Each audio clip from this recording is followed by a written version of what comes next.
மத்த எல்லாத்தையும் விட வளரு.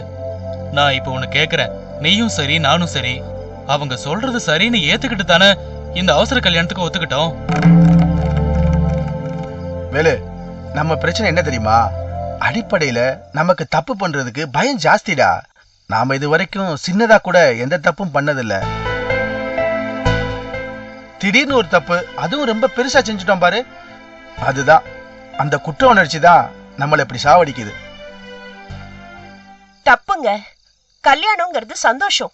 குற்ற உணர்ச்சியோட இந்த வாழ்க்கைய நிச்சயமா நாம ஆரம்பிக்க கூடாதுங்க. உங்க அம்மா, தங்கச்சி, அப்பா 3 பேருக்கும் நம்ம பச்சை துரோகம் பண்ணிருக்கோம்.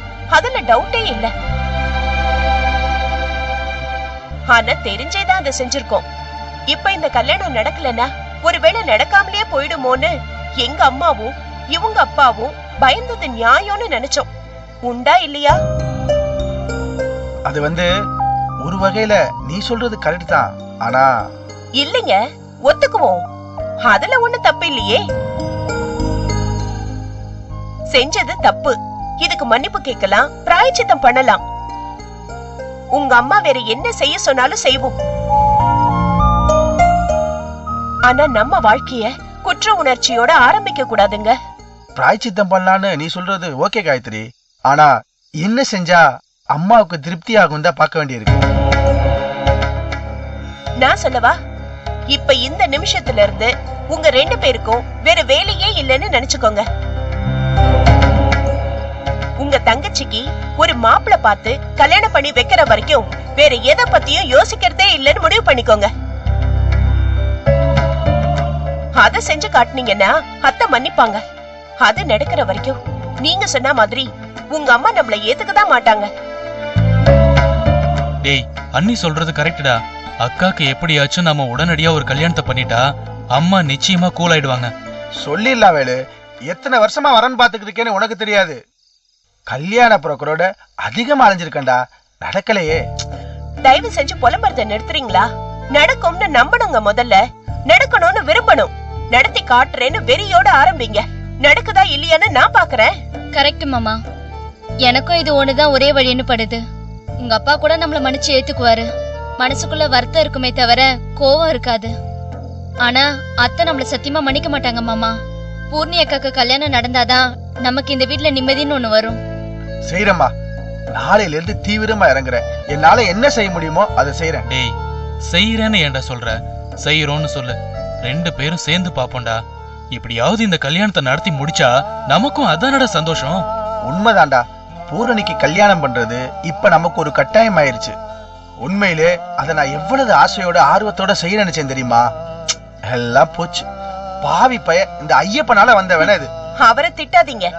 நமக்கு என்ன நெருக்கடின்னு வரியில உங்க அம்மா கிட்ட விளக்கி சொல்ல முடிஞ்சதா? இல்ல. அதே மாதிரி அவருக்கு ஒரு நெருக்கடி இல்லாமல அவர் அப்படி செஞ்சிருப்பாரு. அதுவும் உங்க தங்கச்சியே அவர் கல்யாணத்தை செஞ்சு வச்சிருக்காங்கிறப்ப அதுல ஏதோ ஒரு கட்டாயம் இருந்திருக்குங்க. உங்க தம்பி கிட்ட நிதானமா விசாரிச்சீங்கன்னா உண்மை என்னன்னு கட்டாயம் புரியும். எரியுது நீ. அக்கா ஏன் அப்படி செஞ்சான்னு இப்ப கூட என்னால புரிஞ்சுக்க முடியல. நமக்கு புரியாததெல்லாம் உண்மை இல்ல, நியாயம் இல்லன்னு தயவு செஞ்சு நினைக்காதீங்க. நம்ம புத்திக்கு எட்டாத ஒரு நியாயம் அடுத்தவங்களுக்கு எட்டும். எனக்கு என்னவோ உங்க அக்கா இந்த நேரத்துல இப்படி ஒரு காரியம் பண்ணிருக்காங்கன்னா நிச்சயமா ஒரு வேலிட் ரீசன் இருக்கும்னு தான் படுது. அது என்னன்னு தெரியாம அத கிரிட்டிசைஸ் பண்ணிட்டு இருக்கிறது தப்பு. விடு காயத்ரி. பூரணி கல்யாண விஷயத்துல முழு மூச்சா இறங்குறோம். அத முடிச்சிட்டு தான் மறுவேளை. கரெக்டா, நாளைக்கே ஆரம்பிச்சிருவோம். அதுக்குள்ள மாமா நல்லபடியா பொழைச்சு எந்திரிச்சு வீட்டுக்கு வரணும். அதுதான் எனக்கு ரொம்ப கவலையா இருக்கு.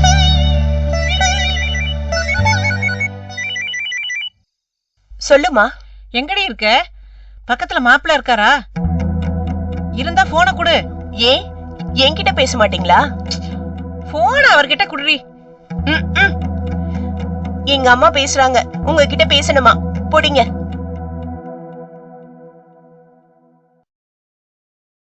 சொல்லுங்க மாப்பிள்ள, சொல்றேன்னு தப்பா நினைச்சுக்காதீங்க. நீங்க கொஞ்சம் உடனே கிளம்பி நம்ம வீட்டுக்கு வர முடியுமா? ஏன், என்னாச்சு? பிரச்சனை எல்லாம் ஒண்ணும் இல்ல மாப்பிள்ள.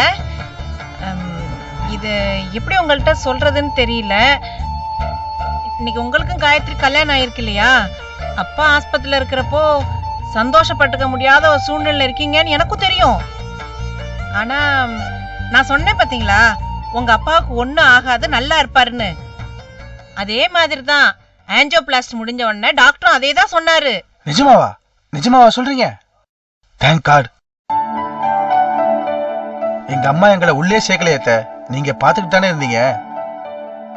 எப்படி எல்லாம் வாய்க்கு வந்தபடி பேசிட்டாங்க, மனசுக்கு ரொம்ப கஷ்டமா போச்சு. இப்ப கூட வேலுக்கிட்ட அதை பத்தி தான் பேசிக்கிட்டு இருக்கேன். உங்க அம்மா கோவப்பட்டதுல தப்பே இல்ல மாப்ள. சொல்லப்போனா இது ரொம்ப கம்மி. உங்க மேல இருக்கிற பாசம் அவங்க கோவத்தை குறைச்சு காட்டியிருக்குன்னு தான் நான் சொல்லுவேன். ஆனா எனக்கும் மனசு கேட்கல தெரியுமா. என் ஃப்ரெண்டு ஒருத்தி வேற ஒரு ஆஸ்பத்திரியில நர்ஸா இருக்கா. அவ மூலமா இந்த ஆஸ்பத்திரிக்கு போன் பண்ணி விசாரிச்சு உங்க அப்பா இப்ப எப்படி இருக்காருன்னு கேட்டு தெரிஞ்சுக்கிட்டு தான் உங்களுக்கு போன் பண்றேன் மாப்ள. சொல்லுங்க அத்தை. அப்பா எப்படி இருக்காரு? அவருக்கு ஒண்ணும் இல்லையே, அவர் பிழைச்சிட்டாருல? சந்தேகமே வேண்டாம் மாப்ள. உங்க அப்பா இன்னும் 100 வருஷம் நல்லா இருப்பாராம். கடவுளே, எனக்கு நீங்க பேசுறதா கேட்கலத்த, அந்த தெய்வமே நீங்களா மாதிரி பேசுற மாதிரி இருக்கத்த. நல்லவங்களுக்கு பெரிய கஷ்டம் என்னைக்குமே வராது மாப்ள. இந்த பாருங்க, முதல்ல நீங்க காயத்ரி கூப்பிட்டுக்கிட்டு கிளம்பிங்க வாங்க. இப்பவா? பின்ன என்ன நாளைக்கா? என்ன மாப்ள நீங்க புரியாம பேசிட்டு இருக்கீங்க? அப்பாதான் நல்லா இருக்காருன்னு தெரிஞ்சு போச்சே. உங்க அம்மா வீட்டுல இருந்தா செய்ய வேண்டியதெல்லாம் பார்த்து அவங்க செய்வாங்க. இப்போ அவங்க ஆஸ்பத்திரியில இருக்கிறப்போ அவங்க போய் தொந்தரவு பண்ணிட்டு இருக்க முடியுமா? கிளம்பி நீங்க உடனே இங்க வாங்க மாப்ள. கல்யாணம் அவசரத்துல நடந்திருந்தாலும் அதுக்கப்புறம் நடக்க வேண்டியதெல்லாம் ஒரு குறையும் இல்லாம சரியா நடந்ததுன்னு ஒரு திருப்தி வேணும்ல மாப்ள. கொஞ்சம் புரிஞ்சுக்கங்களே மாப்ள.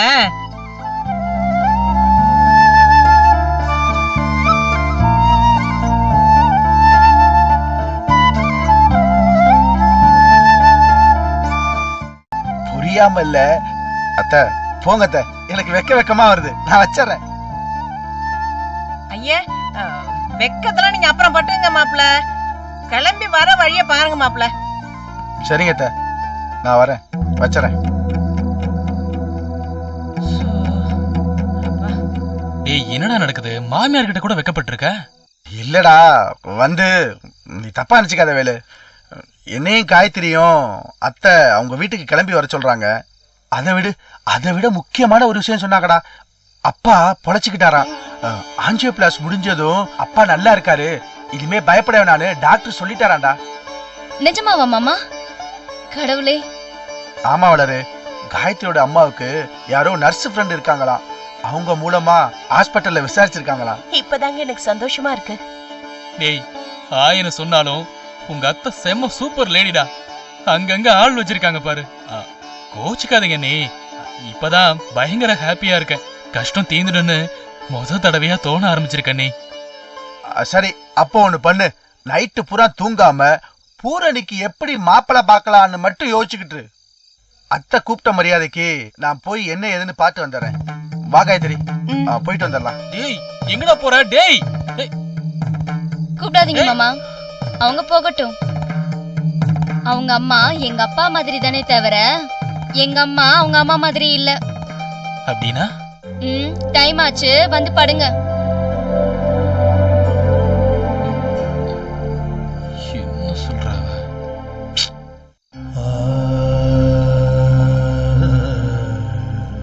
ரொம்ப கஷ்டமா இருக்கு தாமரை. நீ எதுக்கு இந்த மாதிரிலாம் சத்தம் போட்டு உடம்ப கெடுத்துக்கிற? எல்லாம் கை மீறி போச்சுன்னு தெரிஞ்சதுக்கு அப்புறம் எது வந்தாலும் ஏத்துக்கிட்டு அமைதியா இருக்கிறது தான் எல்லாருக்கும் நல்லது. முடியலீங்க, என்னால முடியலையே. இந்த பசங்களை இத்தனை வருஷமா வளர்த்து கூடவே வச்சு சோறு போட்டு கோழி கொஞ்சம் அடக்காக்குற மாதிரி காத்தங்க. ஒரு புள்ளைய கூட முழுசா புரிஞ்சுக்க முடியாம விட்டுட்டு நினைக்கும் போது தாங்க மனசுக்கு ரொம்ப கவலையா இருக்கு. முழுசா தெரிஞ்சுக்கிறதுன்னு ஒண்ணு எங்கேயுமே இல்லம்மா. அடிப்படையில யாருமே தப்பானவங்க கிடையாது. சந்தர்ப்ப சூழ்நிலை தான் இப்படி ஏதாவது ஒண்ணு பண்ண வச்சிருது. மன்னிச்சிருங்கம்மா. 3 பேரும் ரொம்ப பாவம் தெரியுமா? ஏடா கூடமா ஏதோ பண்ணிக்கிட்டு அவஸ்தைப்பட்டுட்டு இருக்கோம். யாரு பாவம் இங்க? நான் பாவம், உங்க அப்பா பாவம். விநாயகர் கல்யாணத்தை எப்படி எல்லாம் நடத்தி பார்க்கணும்னு இவரு ஆசைப்பட்டார் தெரியுமா உனக்கு? குழந்தை மாதிரி மனசுக்குள்ளே குதிச்சிட்டு இருந்தாருடி. இதெல்லாம் உனக்கு எப்படி புரிய வைப்ப? அம்மா எனக்கு புரியுதுமா, அப்பாவை பத்தி எனக்கு தெரியாதா? எனக்கு இவனுக்கு கல்யாணம் பண்ணிட்டது கூட பெருசா தப்பா தெரியல. ஆனா அப்பாக்கு ஏதாவது ஒண்ணு ஆயிடுச்சுன்னா கல்யாணம் நின்னு போயிடும் அவ சொல்லி கொடுத்து இவன் மனச மாத்திருக்கா பாரு.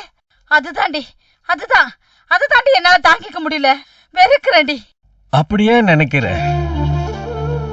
வேலு சொன்னதா சொன்னியே, ஒருவேளை கல்யாணம் பண்ணிக்கிட்டு வந்து நின்னா எனக்கு உடம்பு சீக்கிரம் குணமாயிடும்னு நினைச்சிருக்கலாம் இல்லையா? உண்மையிலேயே இப்ப அதுதானே நடந்திருக்கு. அதனாலதான் நான் இன்னும் பொறுமையா இருக்கேன். இல்லனா அப்பவே அவங்கள கண்டம் துண்டமா வெட்டி போட்டுட்டு ஜெயிலுக்கு போயிருப்பேன். ஏமா இப்படி எல்லாம் பேசுற? உள்ளத சொல்றேம்மா. நான் மனசுக்குள்ள எப்படி நொந்து போயிருக்கேன்னு தெரியுமா உனக்கு? இவனுங்கெல்லாம் சேர்ந்து என் பொண்ணுக்கு இனிமே நல்லது பண்ணுவாங்கன்னு இதுக்கு மேல நம்பிட்டு இருக்க நினைக்கிறேன். சத்தால நான் நம்ப மாட்டேன். ஐயோ தாமரை விட. செய்யறதோ யோசிக்கிறதோ எப்பவுமே ஒழுக்கமா இருக்கணும்னு நினைக்கிறவங்க நானு. எதிரிக்கு கூட தப்பா எதுவும் நடந்துடக்கூடாது நினைக்கிறவன் நானு. இவ்வளவு நல்ல மனுஷன் நெஞ்சு புடிச்சிட்டு விழுந்தப்போ ஐயோ பாவன்னு அதை நினைக்காம செத்தாருன்னா என்ன பண்றதுன்னு கவலைப்படுறதுல என்னங்க ஜென்மம்? அவ பொண்ண கல்யாணம் பண்ணிக்கிட்டு நம்ம விநாயகர் அந்த வீட்டுக்கு போக வர இருந்தானா சுத்தமா மாறி போயிடுவானே. அவங்க புத்தி தான் இவனுக்கும் வரும். ஐயோ விடுன்னு சொல்றல்ல தாமரை. முடியாதுங்க. நான் எதுக்கு விடணும்? செத்தால நான் விட மாட்டேன். என் புள்ள செஞ்சது தப்புதான். அவனை திட்டுறதுக்கும் அடிக்கிறதுக்கும் என்ன வேணாலும் பண்றதுக்கும் எனக்கு உரிமை இருக்கு. ஆனா எதுக்காகவும் அவனை நான் விட்டு கொடுக்க மாட்டேன். உன்னை யாரு விட்டு கொடுக்க சொன்னது? அப்படி இல்லடி. நாம சொல்ற விதத்துல சொன்னா மாப்பிள்ளை எல்லாத்தையும் பூம் பூம் மாடு மாதிரி தலையாடிக்கிட்டு கேட்டு பாருன்னு அவன் நினைச்சுக்குவான்ல. இது எல்லாத்தையும் ஆரம்பத்திலே வெட்டி விட்டுடணும். அப்படியெல்லாம் பேசாத தாமரை. நாம முன்ன நின்று நடத்தி பார்க்க ஆசைப்பட்ட கல்யாணத்தை அவங்கள மட்டும் வச்சு ஆண்டவன் நடத்திட்டான். அதான் விதினா அதை ஒத்துக்கிட்டு தான் ஆகணும். மனசார ஏத்துக்கிட்டு தான் ஆகணும். கோபத்துல பேசுற பேச்சுக்கெல்லாம் அர்த்தமே கிடையாது. 1000 சொன்னாலும் அவன் நம்ம பிள்ளை தானே. ஆனா அதுக்காக புதுசா கிடைச்சிருக்கிற உறவை உடனே வெட்டி விடணும்னு சொல்றது எப்படிமா? ரொம்ப தப்பு இல்லையா? இது பாருங்க, இந்த நியாயம் தர்மம் இது எல்லாத்தையும் நானே வச்சுக்கிறேன். என்ன ஆனாலும் நான் விநாயகத்தை விட்டு கொடுக்கவே மாட்டேன். இப்பவே சொல்லிட்டேன். அவனை மெதுவா கூப்பிட்டு உட்கார வச்சு நல்ல புத்திமதி சொல்லி இந்த மாதிரிலாம் இனிமே நடக்க கூடாதுன்னு பக்குவமா புரிய வைக்கிறதுக்கு என்னால என்ன செய்ய முடியுமோ அதை நான் செஞ்சுக்கிறேன். நீங்க இதெல்லாம் தலையிடாதீங்க, அவ்வளவுதான். அப்போ அண்ணனை நீ மன்னிச்சுட்ட. எனக்கு அது போதும்மா. மன்னிச்சு தாண்டி ஆகணும். 1000 தான் இருந்தாலும் அவன் தானே எனக்கு கொல்லி போட போறவன். ஆசைய பெத்ததும் அவனதான், அவஸ்தப்பட்டு பெத்ததும் அவனதான். அவன் பிறந்ததுக்கு அப்புறம் தானடி நீங்க எல்லாருமே பிறந்தீங்க. உன் மேல எனக்கு அன்பு ஜாஸ்தி, பாசம் ஜாஸ்தி, அக்கறையும் ஜாஸ்தி, எல்லாமே ஜாஸ்தி தான். ஆனா என்னைக்காவது நீதான் என் உசுருன்னு சொல்லிருக்கனா சொல்லு? பெத்த பொண்ணு கிட்ட போய் சொல்ல மாட்டேன்டி. என் உசுருன்னா அது விநாயகன் தான். நாளை பெத்துட்டு ஒண்ணு எப்படி சொல்றேன்னு நினைக்காத. மனசுல ஒண்ணு வச்சுக்கிட்டு வெளியில ஒண்ணு பேசுற வழக்கம் எனக்கு இல்லடி. நான் ஏமா அப்படி நினைக்க போறேன்? இன்ஃபேக்ட் நீ இப்படி பேசுறது எனக்கு ரொம்ப நிம்மதியா இருக்கு. அண்ணனை மாதிரியே அடுத்தவங்களையும் மன்னிச்சு விட்டுட்டேன்னா எனக்கு அது போதுமா. நான் செத்தால அது நடக்காதடி, செத்தால நடக்காது. இப்பவே சொல்லிட்டேன். உன் தம்பிங்க 2 பேரையும் இந்த ஜென்மத்துல நான் மன்னிக்க மாட்டேன். பிள்ளைங்களடி அதுங்க. ஏன் அண்ணன் செஞ்சது தானே வேலுவும் செஞ்சிருக்கான். இது நல்ல கதையா இருக்கே. அவனுக்கு ஒரு நியாயம், இவனுக்கு ஒரு நியாயமா? இதெல்லாம் ரொம்ப தப்புமா. ஆமாடி, நான் அப்படிதாண்டி. நீ என்ன பண்ணுவ? நீ தப்புன்னு சொல்லிட்டா அது சரியா போயிடுமா? எனக்கு எது சரின்னு படுதோ அததான் நான் செய்வேன்.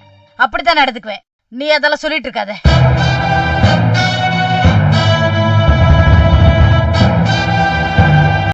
பூரணி வேண்டாமா, அவ வாயை கலராத, விட்டுரு. மன்னிச்சிட்டேன்னு உதட்டால சொல்றதுல என்ன இருக்கு? மனசுன்னு ஒண்ணு இருக்குமா, அங்க தோணணும், அது மாறணும். அது இலகி கணிஞ்சு நிக்கணும். நான் சொல்லட்டுமா, சத்தியமா இவங்க 3 பேரும் கல்யாணம் பண்ணிக்கிட்டதுல கோபம் ஒண்ணும் இல்லை. ஆனா வருத்தம் இருக்குமா. பொறுப்புன்னு நமக்கு ஒண்ணு இருக்குங்கிறத மறந்துட்டானுங்களேங்கிற ஆதங்கம் இருக்கு. என்ன பண்ண முடியும் சொல்லு? கடவுள் தீர்மானிக்கிறான், நாம கையெழுத்து போட்டு வாழ்ந்துட்டு போறோம், அவ்வளவுதான். சரி, ஒண்ணு கேக்குறேன். நீ ஏன் ஐயப்பனுக்கு அவ்வளவு அவசரமா கல்யாணம் பண்ணி வச்ச? பதில் சொல்லு பாப்போம். அப்பா, ஒரு தப்பு நடந்து போச்சுப்பா. தெரியாம பண்ணிட்டேன்னு ஐயப்பன் வந்து கால்ல விழுந்தான். தெரிஞ்சே பண்ணாலும் தப்பு தப்பு தானே. எனக்கு அவனை பத்தி கவலை இல்லப்பா, சத்தியமா சொல்றேன். அந்த பொண்ணோட எதிர்காலம் தப்பாயிடக்கூடாதுன்னு பயந்துதான் என்ன ஆனாலும் பரவாயில்லன்னு இந்த கல்யாணத்துக்கு நான் ஏற்பாடு பண்ணேன். விதிய பாருங்க, பிரியா அந்த ஏசியோட தங்கச்சி பொண்ணா போய் திடீர்னு அவர் இதுல குறுக்க வந்து கல்லடிப்பட்டு செத்து போய் நினைச்சு பார்க்கவே ரொம்ப பயங்கரமா இருக்குப்பா. என்னம்மா சொல்ற? ஆமாப்பா.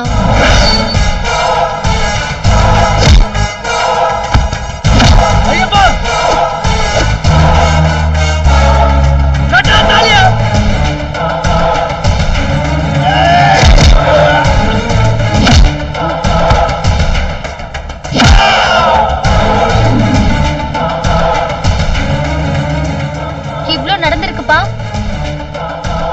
இதெல்லாம் யாருக்கு சொல்லி நான் புரிய வைக்கிறது? ஐயப்பன் ரொம்ப நொறுங்கி போயிருக்கான்பா. அவனை நார்மல் ஆக்கிறதுக்கு ரொம்ப கஷ்டப்பட வேண்டியிருக்குன்னு தோணுது.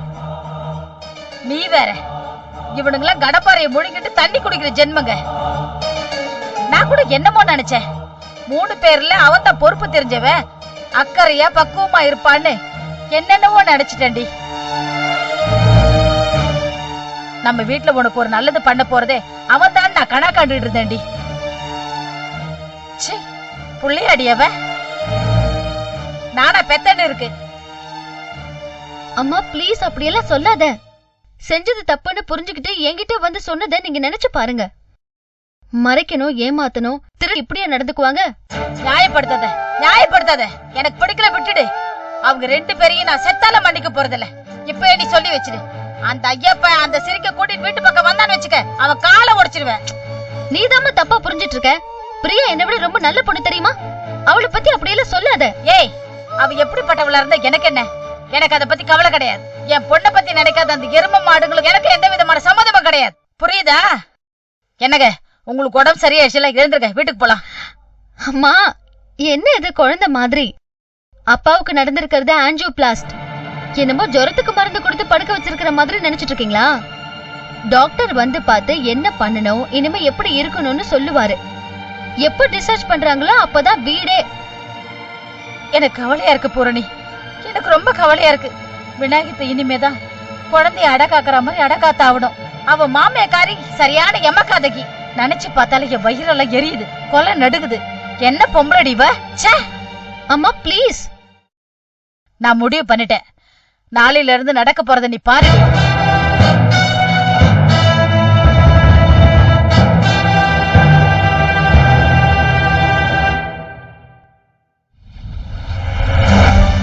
ஏமா, உனக்கு அறிவே இல்லையா? கல்யாணம் நடக்கணும் கல்யாணம் நடக்கணும்னு கவலைப்பட்ட, அது நியாயம். உன் இஷ்டப்படி கல்யாணமும் நடந்துடுச்சு. இப்ப இருக்கிற சூழ்நிலையில இதெல்லாம் எனக்கு தேவையாமா? இப்ப இருக்கிற சூழ்நிலைக்கு என்னடி குறைச்சல்? ஏண்டி, உன்னை கேட்டு அந்த மாப்பிள்ளைய பார்த்தேன், இல்ல உன்னை கேட்டுதான் அந்த கல்யாணத்தை பண்ணி வச்சனா, இல்ல உன்னை கேட்டுதான் எல்லாம் பண்ணிட்டு இருக்கேனா? அதே மாதிரிதான் இதுக்கும் நான் என்ன நினைக்கிறேனோ அதே மாதிரிதான் நடக்கும். வாய மூடிக்கிட்டு நான் சொல்றத மட்டும் நீ செய். மனசாட்சியோட பேசுமா. அவரே பாவம், அவங்க அப்பா இப்படி ஹாஸ்பிட்டல்ல கிடக்குறாருன்னு கவலைப்பட்டுட்டு இருக்காரு. அவங்க அம்மா எப்படி எல்லாம் பேசினாங்கன்னு நீ கேட்டுட்டு இருந்தல்ல. அவசரப்பட்டு இப்படி ஒரு கல்யாணத்தை செஞ்சு வச்சதுக்கு நீ 1000 நியாயம் சொல்லலாம். ஆனா அவங்க கஷ்டத்தை இல்லன்னு சொல்ல முடியாதுல்ல. புருஷன் சாக கிடக்குறப்ப இவ்வளவு சுயநலமா தாலிய கட்டி கூட்டிட்டு வந்துட்டான் பாருன்னு தோணதானே செய்யும். ஏமா, இது ஏன் வாழ்க்கை இல்லையாமா? இன்னையோட எல்லாமே முடிஞ்சு போற விஷயமா? நாளைக்கு பொழுதுன்னு ஒண்ணு விடியதானமா போகுது. 4 பேரை பார்க்க தானே போறோம். கேக்குறவங்க கேள்விக்கெல்லாம் பதில் சொல்லி தானமா தீரணும். அதை ஏமா யோசிக்க மாட்டேங்கிற? காயத்ரி, நான் உன்னை பெத்தவடி, உனக்கு மேல எனக்கு யோசிக்க தெரியும். உன் வயசு மாதிரி 2 மடங்கு அனுபவம் எனக்கு இருக்குடி. பார்க்காத கஷ்டம் இல்ல, வாங்காத செருப்படி இல்ல, கேட்காத பேச்சும் இல்ல, புரியுதா? உன் மாமனார் சாக கிடக்குறப்போ உனக்கு கல்யாணத்தை செஞ்சு கூட்டி கொண்டே நிறுத்தினேன். அதனால செத்தா போயிட்டாரு இல்ல இல்ல.